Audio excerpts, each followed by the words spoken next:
Patrick Coste, nous sommes aujourd'hui le 22 juillet 2026, à peu près un an après la dernière interview. Donc, on est reparti sur nos conversations sur l'école. Le but d'aujourd'hui, ce sera d'aborder l'actualité. Donc, je vous laisse la main, je vous laisse présenter le sujet et puis y aller. Bon, d'abord, bonjour Omar, et puis bonjour aux téléspectateurs. Bon, c'est un plaisir de se retrouver. On avait fait une interruption d'une année entre ces différentes émissions. Ça nous permet de remettre un peu les compteurs à zéro et de démarrer sur d'autres sujets. Donc là, on est plutôt sur une visée où on va essayer, dans des proportions raisonnables, de couvrir des thématiques qui ressortent dans le débat public sur l'éducation nationale et qui sont liées à des dimensions soit de décisions qui sont prises par le ministère en ce moment, soit des évolutions fortes qui sont mises en perspective par rapport à la reconfiguration du système éducatif sur les prochaines années. Voilà pour la thématique générale. Alors, un des sujets qui me semble majeur en ce moment pour l'éducation nationale, c'est ce qui est en train de se passer sur le versant de la chute démographique. On sait, pour faire un détour, que la France avait une natalité plutôt favorable par rapport aux autres pays dans le monde d'ailleurs, hein, où on constate, sauf en Afrique, une baisse de la natalité dans un nombre considérable de pays. Et en France, alors que nous étions, il n'y a encore pas très longtemps, à une natalité dans un rapport de 2,1 par couple, et on est passé à 1,6, entre un 6 et un 7, ce qui est une chute considérable. Et donc l'effet se fait déjà, euh, ressort déjà dans le nombre des élèves dans le premier degré, et puis progressivement, ça va monter, collège, lycée. Sur la perspective de 2035, je crois qu'il y a une perte, si mes chiffres sont bons, de 1 700 000 élèves, ce qui est un nombre considérable. Et par conséquent, comme les moyens en enseignant se définissent en fonction des besoins en termes des élèves et des effectifs d'élèves, ça va induire inévitablement un certain nombre de réductions de postes par rapport au volume d'ensemble, mais aussi de suppression de classes. Donc, par conséquent, c'est un effet qui va produire euh, des effets lourds, hein, sur à la fois les postes, mais aussi sur l'aménagement du territoire. Alors déjà sur Paris, parce que il y a déjà de façon avant-coureur une baisse du nombre d'enfants. Il y a eu jusqu'à 80 fermetures de classes dans le premier degré. Et ça, c'est presque un signe avant-coureur qui va se redéployer sur l'ensemble du territoire, dans les villes, bien sûr, mais aussi dans les zones rurales. Et donc, par conséquent, sur le plan déjà de l'aménagement du territoire, bon, il faut se souvenir que une école et des classes, en particulier dans les zones rurales, c'est évidemment une présence du service public qui fait vivre la communauté, le territoire de proximité, et toute fermeture de classe est donc une menace par rapport à un certain nombre de territoires euh, ruraux qu'il peut y avoir en France, étant entendu que la composante rurale de l'éducation nationale est d'un volume considérable. Donc ça, c'est la première question, c'est celle de l'aménagement du territoire. La deuxième question qui se pose avec cette chute démographique, c'est le rapport entre l'effectif des élèves par classe et ce qui peut arriver grâce à cette chute démographique. La chute démographique et la fermeture des classes est susceptible d'alléger en proportion le budget de l'éducation nationale. Alors là, par rapport à ça, il y a deux stratégies possibles. Soit on maintient les effectifs actuels, le rapport entre les effectifs actuels et le nombre de professeurs, ou bien on profite finalement de la façon dont le budget est soulagé de l'éducation nationale pour aller sur un objectif de réduction des effectifs dans les classes. Alors, pour situer cette question-là, il faut se souvenir que les effectifs en France, dans les classes, font partie des effectifs les plus lourds en Europe, voire au-delà. Et donc, par conséquent, sur des questions qui sont celles de la différenciation, de la difficulté augmentée des comportements, euh, de la difficulté de l'attention des élèves par rapport à l'apprentissage, on sait d'ores et déjà que la réduction des effectifs augmente l'interactivité dans les classes entre le professeur et les élèves et donc répond mieux à toutes ces situations problématiques. Alors, ça paraît aujourd'hui une évidence. Tout le monde est acquis à ce point de vue. Mais sachez que dans les années 90, et c'était porté par un certain nombre de théories des sciences humaines, on considérait que les classes devaient avoir une taille suffisante, hein, au-delà de 20 et quelques élèves, pour créer à la fois les conditions de l'hétérogénéité, où les meilleurs étaient susceptibles de tirer les élèves d'un niveau plus faible vers le haut, mais en plus, il y avait de par l'effet, on va dire, de l'importance du groupe, des possibilités de dynamiser l'émulation entre les élèves, et donc il y a eu des conceptions selon laquelle, qui ont prévalu, hein, et c'est passé par les sciences humaines, par les sciences d'éducation, qui ont justifié des volumes de classe à effectifs importants et donc une répartition, on va dire, du nombre d'élèves sur le territoire qui tenait aussi à des concepts qui avaient été articulés entre la gouvernance et les sciences humaines. On n'en est plus là. Oui, aujourd'hui, c'est plus le cas. Aujourd'hui, on en est Non. à. Aujourd'hui, comment je peux dire ça?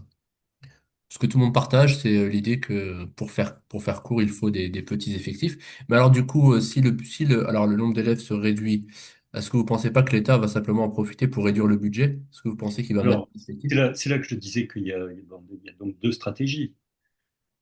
On est soit sur une question, on va dire, gestionnaire, de réduction du budget, et on sait dans quelles conditions nous nous trouvons sur le plan du budget en ce moment au niveau de l'État.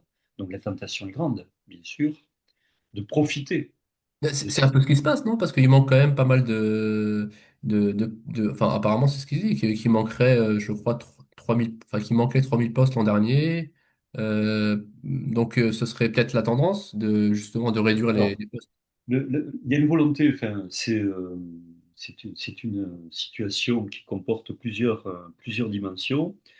Bon, il y a une volonté, malgré tout, hein, de réduction d'un certain nombre d'effectifs qui est portée par le ministère. Ça a été le cas, par exemple, sur les REP+, sur le cours préparatoire et le CE1, qui est élargi au niveau des grandes sections. Et d'ailleurs, et c'est important de le souligner, ça entraîne effectivement des frémissements d'amélioration sur la fluidité en lecture, sur le calcul en mathématiques. Ça n'est pas des progrès de pas de géant, mais malgré tout, il y a quand même un certain nombre de résultats positifs qui démontrent que même dans ces secteurs-là, quand on réduit le nombre d'élèves, ça a des effets positifs. Et ça, il faut le retenir et le souligner.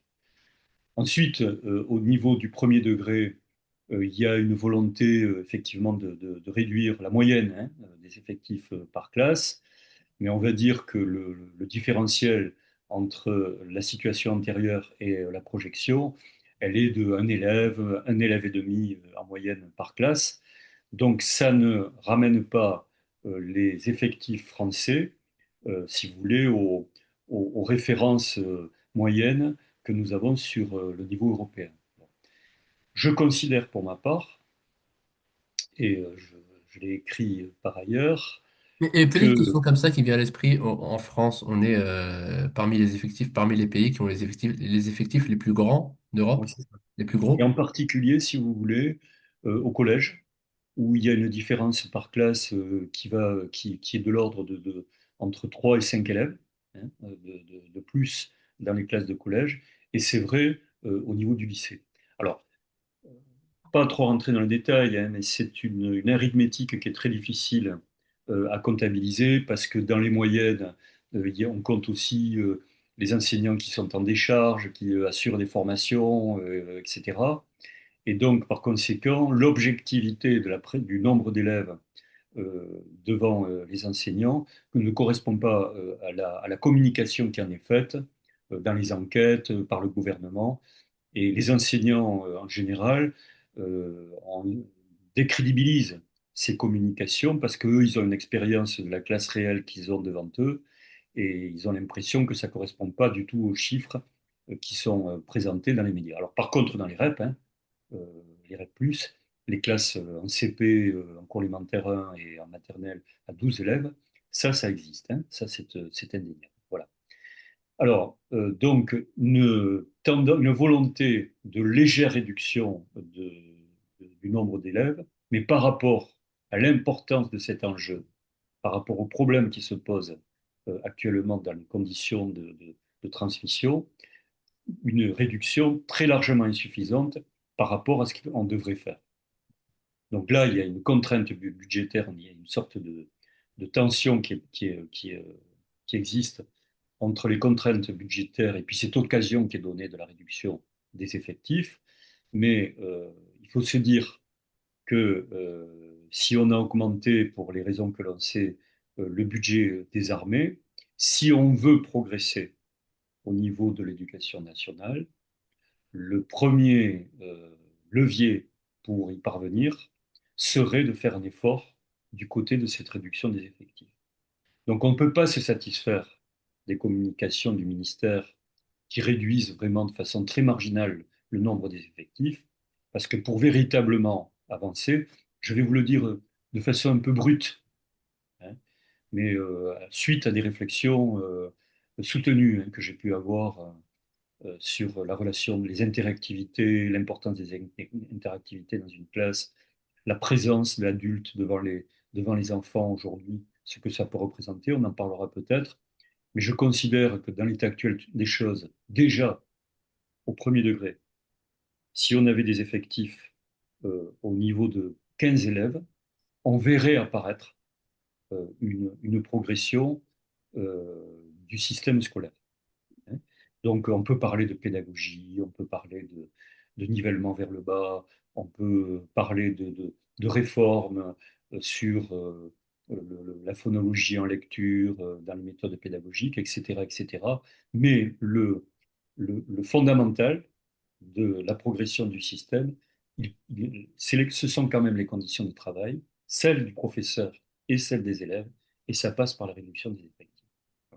Et la démonstration qui est faite en REP, finalement, prouve que cette orientation serait la bonne. Donc ça, c'est une première question qui est cette tension entre gestion et effectif par rapport aux conditions dans lesquelles on se trouve. Il y a un deuxième sujet par rapport à l'aménagement du territoire qui est tout aussi important. C'est pourquoi je le place en tête cette émission. On sait en France que nous obtenons les plus grands écarts de résultats entre les milieux sociaux. Pour le dire là aussi de façon un peu brute, il y a une division des riches et des pauvres en termes de résultats scolaires. qui se traduit par une sorte d'apartheid scolaire, qui fait que dans les territoires pauvres, on réussit moins que dans les secteurs favorisés. Et c'est moins le cas dans le reste de l'Europe. En Allemagne, en... C'est nous qui avons les pires résultats à cet égard. Hein. Je vous dis pas qu'il n'y a pas des problèmes d'inégalité liés au territoire ailleurs, mais c'est nous qui avons le plus mauvais résultat. On a, je crois, derrière nous, sur 50 pays, le Chili qui est derrière nous. Et 49 pays qui ont des rapports, si vous voulez, d'égalité, donc, de résultats qui sont meilleurs qu'en France. Voilà. Donc, je fais une pause déjà par rapport à cette présentation-là. C'est qu'il y a actuellement, on va y revenir, tout un discours contre l'égalitarisme, voilà, qui aurait fait chuter le système scolaire. Mais l'égalité, de fait, n'est pas en rendez-vous. Elle est en situation d'échec. Donc, par conséquent, s'il y a eu des structurations du système éducatif pour améliorer l'égalité, le moins qu'on puisse se dire, c'est que le pire des résultats que nous avons, c'est à ce niveau-là. Et ça tient en grande partie à la répartition sur le territoire. Alors, on va le traduire très concrètement. Bon. Vous êtes un bobo. Ça vous parle, Omar, ce que c'est un bobo? Bon. Donc, je n'ai rien contre les bobos, hein. à Peut-être que j'en suis. Montreuil, la gentrification, etc. Voilà. Peut-être que j'en suis moi le 18e, bon, etc. Je suis à Toulouse, certains quartiers, c'est J'étais à Paris il n'y a pas longtemps, hein, je l'ai vu, la gentrification, c'est intéressant. les bobos sont typiques hein, dans leur mode d'être, dans leurs vêtements, dans leurs allures, etc. C'est un style. Mais au-delà de cela, ce sont des gens qui sont, le terme de bourgeoisie est un diminutif de bourgeois, sauf que c'est pas de la bourgeoisie patrimoniale, c'est de la bourgeoisie par le diplôme. Hein. Hmm. C'est-à-dire que ce sont des gens qui ont fait des études, qui sont tous à bac+5, et qui donc savent à quel point il y a une importance à donner à la scolarité. Bon. Et donc, que font-ils? Hein, j'ai des gens très proches là, de moi qui sont en train de s'organiser de cette façon-là. Ils déménagent, et le premier critère d'installation sur la ville, ça va être les résultats de l'école sur lesquels ils vont avoir une stratégie pour s'installer. Et l'agent immobilier relaie cette question-là en affichant sur sa vitrine secteur, tel établissement scolaire, et le bobo qui connaît les stratégies scolaires École Montessori, je sais pas va quoi. plutôt acheter ou louer, si vous voulez, cet appartement. Donc il y a bien, si vous voulez, qui est inscrit dans les mœurs et qui est affiché sur les vitrines, effectivement, des comportements de stratégie scolaire par rapport au territoire, c'est avéré. Bon. Il y a un deuxième angle de cette question de, si vous voulez, des territoires, qui là est beaucoup plus sensible, mais qui n'empêche à son importance. Alors, c'est pas simplement une question de territoire, mais c'est la question du public et le privé. Bon. Il y a des endroits, il y a 20 départements en France où il y a une véritable mixité sociale dans le privé. Mais si on prend les chiffres sur le plan national, je vous les cite en tête, hein, j'espère que je ne les défigure pas. Mais si vous voulez, là où vous allez avoir 60% de milieux favorisés dans le privé, ben vous allez en avoir 30 dans le public. Et inversement pour les milieux défavorisés. Donc il y a une sorte de rapport inversement proportionnel entre les favorisés et les défavorisés dans le public et les privés. Ça tient à une chose, c'est que on a une république avec deux lois en termes de sectorisation sur le choix des établissements. D'un côté, le public, vous êtes à un endroit, vous devez accueillir tous les élèves, c'est une obligation, si vous voulez, réglementaire. Vous êtes dans le privé, vous pouvez contourner la sectorisation. Donc, par conséquent, s'il y a une volonté d'évitement du public pour X raisons, ou là où vous avez acheté euh, votre appartement, pour reprendre l'argument précédent, eh bien, vous le contournez en allant dans le privé. Et donc, on se retrouve avec le privé dans ce phénomène d'inégalité des conditions sociales, si vous voulez, euh, également, qui redouble finalement la question de l'inégalité par le territoire. Bon. Là où c'est flagrant, cette question des inégalités sur le territoire, là, il y a une sorte de carte, presque d'archétype de la carte, qui indique finalement ces contrastes. C'est ce que j'appelle les établissements chics et les établissements chocs. Hein. C'est-à-dire qu'il y a le phénomène des cités, hein, où le- toute une population, ça date depuis De Gaulle, a été ghettoisée, ni plus ni moins. Et donc, il y a les établissements scolaires qui, dans ces lieux-là, concentrent toutes les difficultés au point qu'on n'arrive pas à les résoudre. Parce qu'il faut appeler les choses par leur nom. Et au passage, on y Les envoie les rapports, enseignants les plus jeunes pour aller résoudre les difficultés. alors, c'est, si vous voulez, un développement. Je veux dire, le, les mutations, c'est comme le marché de Brive-la-Gaillarde. Hein, c'est-à-dire qu'on essaye d'avoir les meilleurs légumes, si vous voulez, dans la mutation. Et donc, comme ça se fait les points à partir de l'ancienneté, c'est les neufs qui arrivent sur les territoires qui sont difficiles. Et puis ensuite, on essaye de se mettre dans des situations où les conditions de travail sont quand même plus favorables et qui se rapprochent aussi des territoires euh, affectifs, qui sont ceux de ces origines familiales, etc. Et là, il y a un vrai problème, là aussi, sur la condition des enseignants par rapport à cette question-là. Et donc, effectivement, ce sont des néo-titulaires qui sont des secteurs. Enfin, on a là, dans l'image des établissements chics et chocs, hein, Stanislas et Sarcelles.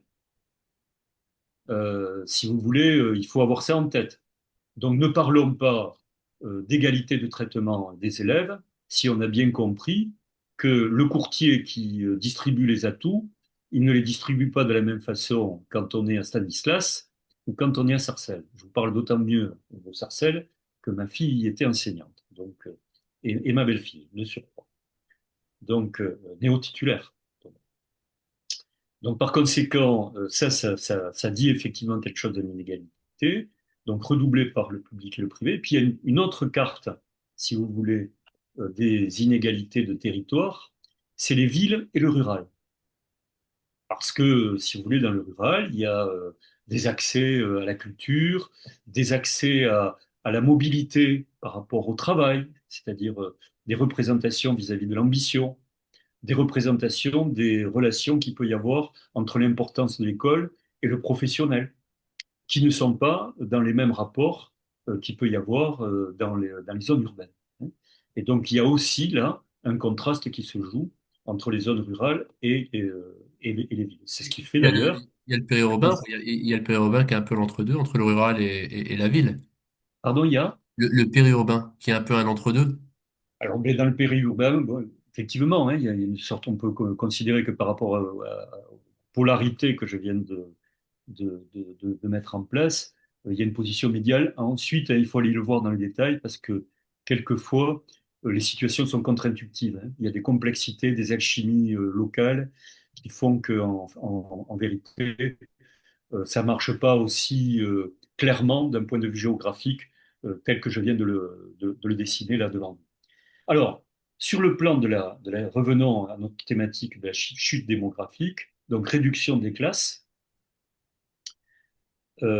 suppression de classes dans certains territoires, hein, on peut parler de Paris par exemple. Donc ça peut être l'occasion de travailler autrement sur la sectorisation de telle manière à améliorer la mixité sociale.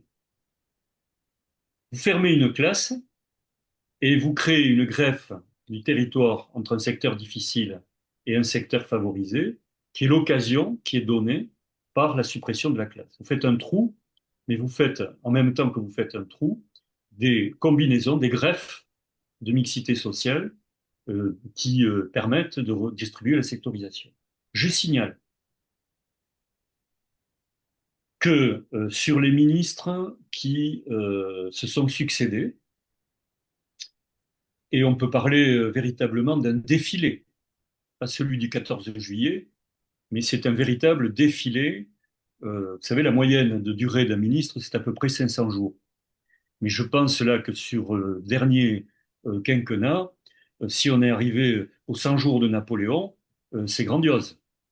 Hein. On en a, je sais même plus comment il s'appelle, le dernier ministre de l'Éducation nationale. Il s'appelle Édouard Geffray. Ah, ok. Éventuellement, on en parlera parce que c'est un ministre qui a un profil, dans le contexte actuel, assez intéressant à mes yeux. Et donc, dans le défilé des ministres qui a pu y avoir, je ne peux pas vous faire état de tous les engagements qu'il y a pu y avoir par rapport à cette question de la mixité sociale, mais certains ont essayé d'avancer. Il faut reconnaître à Najat Belkacem, donc là on était sous Hollande, gouvernance de gauche, un travail qui a été effectué sur une vingtaine de départements, et il y a eu un certain nombre d'évolutions de cette mixité sociale sur ces territoires. Il y a l'exemple toulousain, qu'on peut présenter comme un étendard, où on a fermé des collèges en ZEP et en REP, et avec la collectivité territoriale, les élèves sont transportés par bus dans des collèges qui sont réputés les meilleurs établissements du centre-ville. Et donc là, il y a eu véritablement c'est cela précisément, une volonté de mixité sociale. Mais il y a d'autres techniques, hein, entre trois collèges, on modifie la sectorisation, voilà. Un autre qui a fait Et ça a quelque donné des chose, résultats? pardon? Ça a donné des résultats? Alors ça a donné, c'est intéressant parce que ça a donné des résultats, en particulier, et c'est la première donnée sur le plan éducatif et du climat. C'est-à-dire que les élèves qui sont ghettoisés dans la REP, on est, comme on le sait, dans des situations où une certaine violence peut régner, des incivilités, d'un rapport à l'institution qui est littéralement désymbolisé dans les comportements, alors même que dans ces lieux, on a reconstitué finalement des communautés pacifiées. Bon. Alors, ça n'est pas l'idéal, parce que ces jeunes, quand ils sont dans cet établissement, ils ont plutôt tendance à rester ensemble. Pourquoi? Parce que le soir aussi, ils repartent en bus, et toute la dimension, on va dire, du temps hors scolaire, et y compris les vacances, ils le vivent dans la cité. Donc, autrement dit, on va retrouver finalement, comme ça, des clivages de communautés, hein, y compris quand on rassemble ces publics. Donc, ça veut dire que si on veut aller jusqu'au bout de ce travail, il y a aussi quantité de réflexion à avoir avec le hors scolaire, etc., si on veut améliorer la mixité sociale. Mais bon, donc, un autre qui avait fait un travail intéressant, hein, qui est un ministre pourtant que je ne classerai pas dans le podium, mon propre panthéon, de ce que j'apprécie. Mais Blanquer avait fait un travail avec les algorithmes sur l'entrée au lycée, qui a permis de créer un certain mouvement de répartition plus équilibré en termes de mixité sociale que la définition par quartier privilégié par rapport à l'établissement de proximité. Et il faut lui rendre ce qui lui revient. Donc il y a un certain nombre de techniques, mais surtout, je dois signaler que celui qui a essayé quelque chose dans cette démarche-là, ça a été le ministre Pam Ndiaye. Et il faut le souligner parce que si on veut travailler sur la mixité sociale, comme je l'indique, comme étant un des enjeux majeurs pour essayer de résoudre ce problème des écarts de résultats et donc améliorer les conditions de l'égalité, celui qui a eu une intention qui n'a pas abouti, mais qui était vraiment dans les papiers, dans les tuyaux, en quelque sorte, de réalisation, c'est Pam Ndiaye. Hein. Il avait euh, mis en musique les recteurs de toutes les régions, de telle manière à ce que sur un objectif de 3 années, il y ait une amélioration de sectorisation pour avancer sur cette question de la sectorisation et de la mixité. Succession des ministres, où l'un efface l'ardoise du précédent, donc cet objectif a été effacé, Mais dans le cadre de cette chute démographique et donc de cette organisation comme ça du territoire qui est susceptible d'être modifiée, il faudrait un ministre qui tienne véritablement ce cap de la mixité sociale, qui en donne l'orientation. Et nous verrons sur le terrain, hein, et là je suis un peu provocateur, j'espère qu'un certain nombre de cadres et de gestionnaires nous écouteront, nous verrons le courage politique. Parce que personne dans le système éducatif n'est dupe de cette question-là. Tout le monde sait que le pire résultat, ce sont les écures de résultats, et qu'en grande partie, ça tient à la répartition du territoire. Donc nous verrons le courage politique. Alors, citons-les, les responsables, par rapport à l'évolution de cette mixité euh, sociale. Petit 1, les collectivités territoriales, qui peuvent avoir les responsabilités du transport, donc qui sont impliquées par rapport à ça. Deuxièmement, les préfets.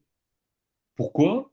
Parce que compte tenu de l'enjeu de cet aménagement du territoire, on a enlevé une certaine autorité des décisions sur les sectorisations aux inspecteurs d'académie et aux recteurs que l'on a donné au préfet, qui est le ministère de l'Intérieur.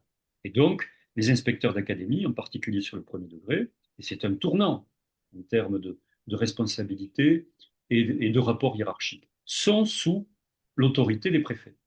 Donc, les préfets ont une responsabilité, aménagement du territoire, de collectivité territoriale, préfet. Ensuite, bien sûr, les recteurs, et puis enfin, les DAZEN, qui sont ce que l'on appelait autrefois l'inspecteur d'académie, qui ont l'autorité du système scolaire au niveau départemental. Voilà. Donc, ce sont les quatre pouvoirs, en quelque sorte, qui sont susceptibles d'intervenir sur cette question-là. Et sur cette question de la chute démographique, j'aurais le- l'intention de dire qu'à mon avis, avec les effectifs, c'est un enjeu primordial. C'est-à-dire que si on avançait sur ces deux objectifs, effectif et mixité sociale, le système scolaire qui est en train de se dégrader se porterait mieux. D'où l'importance de l'enjeu qui se dessine autour de cette question. Voilà pour le sujet de la chute démographique, Omar. Si vous voulez, on peut passer à un deuxième sujet. Bah, puisqu'on parle de chute démographique, je sais pas ce que vous en pensez, mais parler de chute du niveau,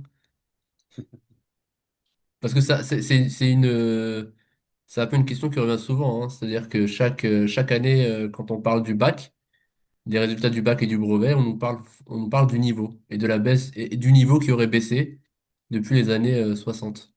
Et alors sur les réseaux sociaux, il y a que des experts en niveau.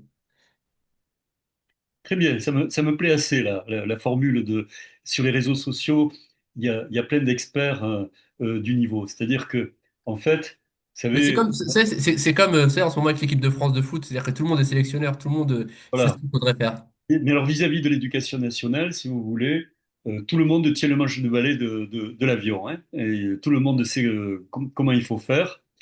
Et si vous voulez, dans une formule un peu provocatrice, moi je vais vous dire la chose suivante, c'est que beaucoup de ceux qui parlent de ce qu'il faudrait faire, ils rentreraient dans une classe, au bout un quart d'heure, ils sortiraient en tutu. Hein. Donc un peu de modestie, s'il vous plaît. Les experts en niveau qui se prononcent, et en particulier sur la question de l'égalitarisme et de l'élitisme, et nous reviendrons en essayant de le problématiser véritablement sur cette question-là. Mais vous avez raison, et il faut partir de là.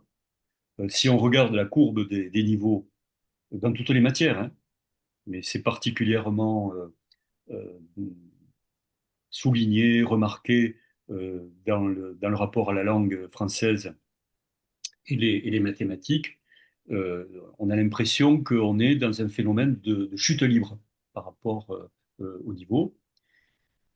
Là, il faut quand même reconnaître que ça touche, bien sûr, ceux qui sont les plus défavorisés, hein, c'est un petit peu la thématique précédente, mais même dans les milieux favorisés, les très bons élèves, le volume du nombre de très bons élèves est en train de diminuer, hein, au fil des années. On est passé de 11% dans les résultats PISA à 7% de très bons élèves. Donc tout le monde est quand même concerné par cette chute du niveau. Alors Alors, que par ailleurs, on a des... pareil, hein, je relaie un peu ce qui se dit, on a des mentions très bien à tous les niveaux, au bac et au brevet. alors, ça c'est un autre. Tout sujet est complexe, hein. Donc, pour arriver à les, surtout ne pas simplifier les sujets, hein, c'est que justement les grands experts qui prennent le manche à balai ont des recettes très simples. Ce n'est pas ma façon d'analyser les situations.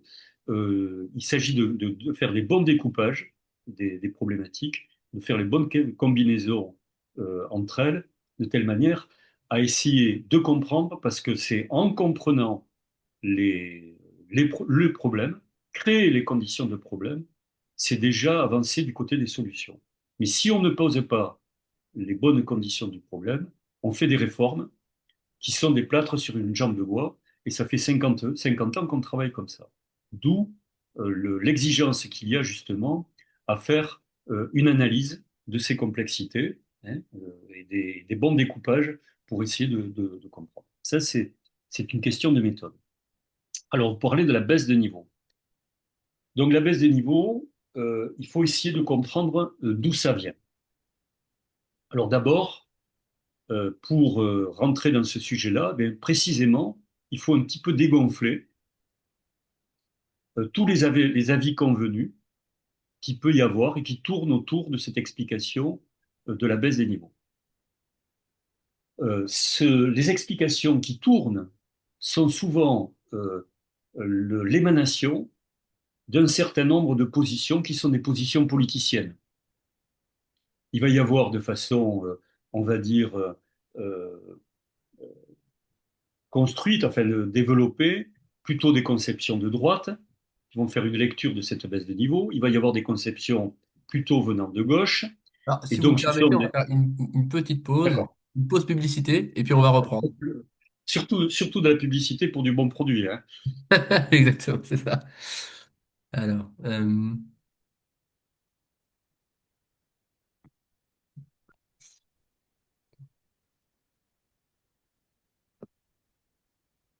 c'est parti.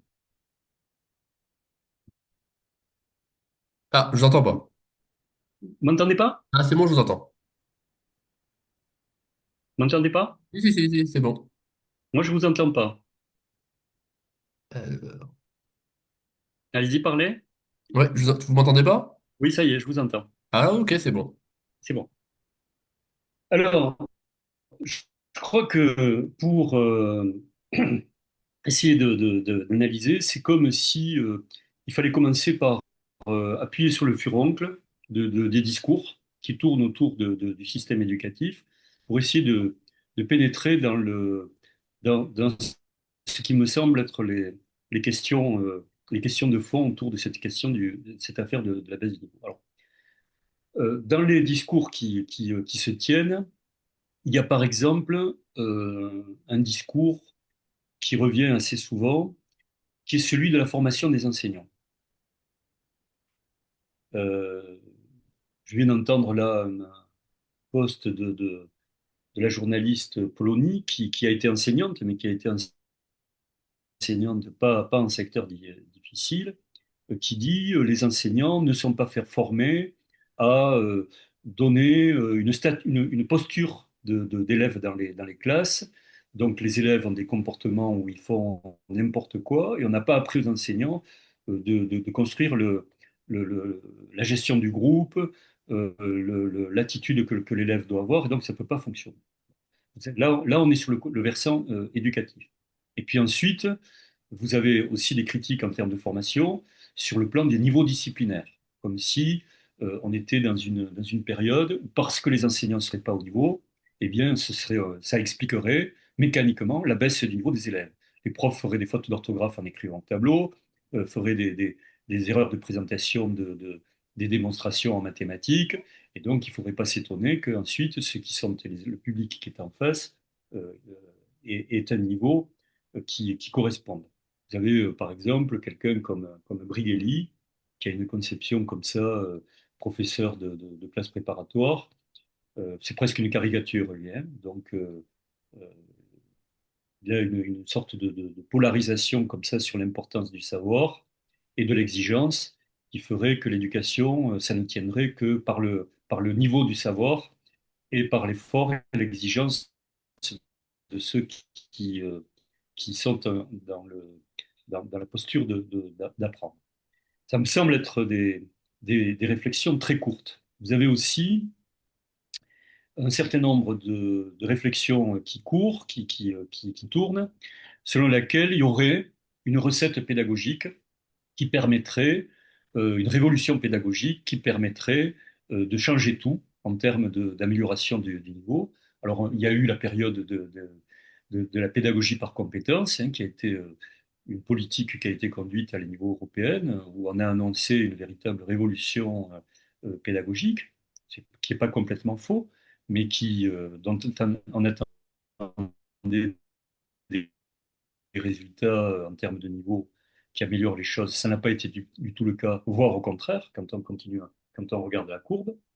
Mais vous avez toujours sur le feu, dans le système éducatif, moi qui suis un peu vieux, je peux vous le dire, une révolution pédagogique en cours et où vous avez des militants, des convaincus que cette méthode allait véritablement faire bifurquer les questions. Alors par exemple, là, vous avez le comité scientifique de l'éducation nationale qui,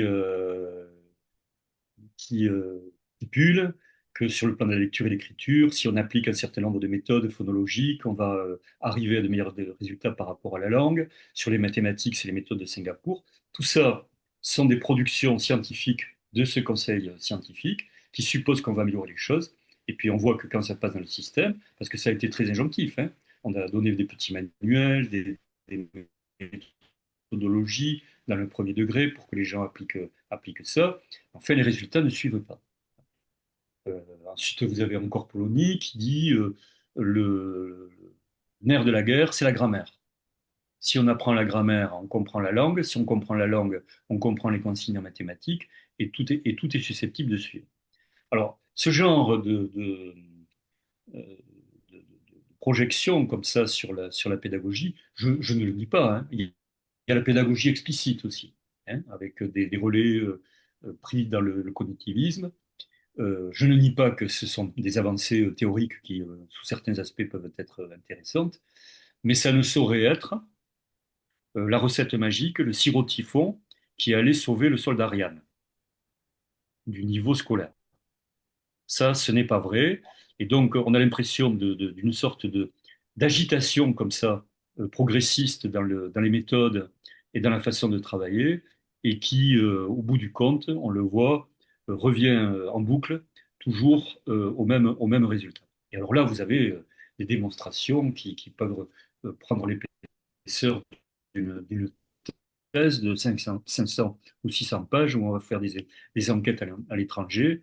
Et ça, c'est depuis 40 et quelques années que vous avez ce genre de production, hein, avec évidemment des concepts et des théories qui se renouvellent et qui ne sont pas les mêmes. Alors, je nie pas l'importance de toutes ces recherches, mais il faut quand même en relativiser l'importance en termes d'évolution du progrès du système.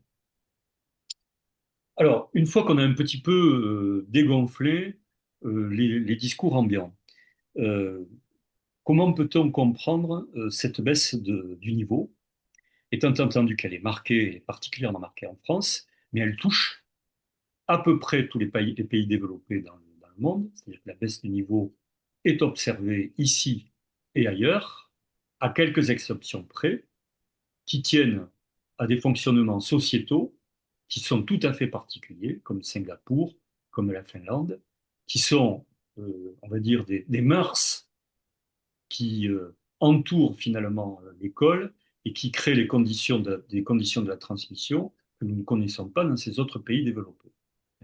On va dire que cette baisse, elle est euh, 9 pays sur 10. Elle concerne 9 pays sur 10. Donc c'est un phénomène global. C'est intéressant parce que souvent on ramène le problème de l'école au manque de pédagogie, au niveau des enseignants, alors que finalement, effectivement, c'est la même chose aux États-Unis, au Canada, en C'est Belgique. ça, absolument. Et donc, c'est important de finalement d'élargir le sujet, que ça permet justement de relativiser cette sorte de critique presque vengeresse qu'il peut y avoir par rapport au système éducatif au niveau hexagonal, hein, où il y a quelque chose comme une sorte de colère négative qui s'exprime sur l'école.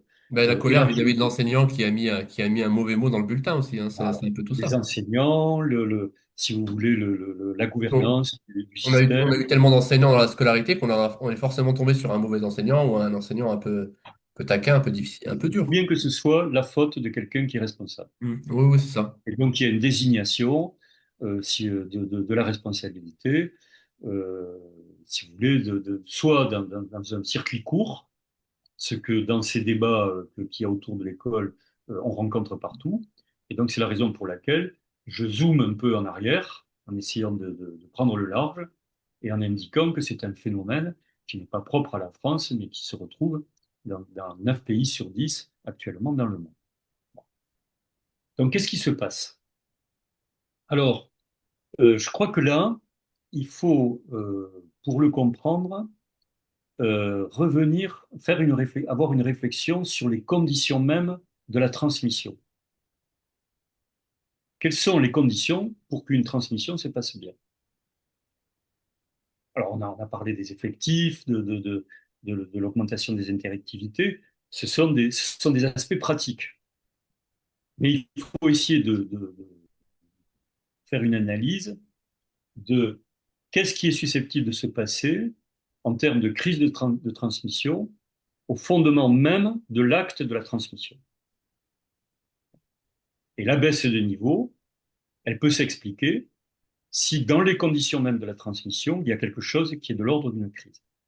Et il vaut mieux en parler, parce que s'il y a des réponses à trouver, il faut poser les bons problèmes. Et donc rentrer dans l'explication des raisons de cette crise.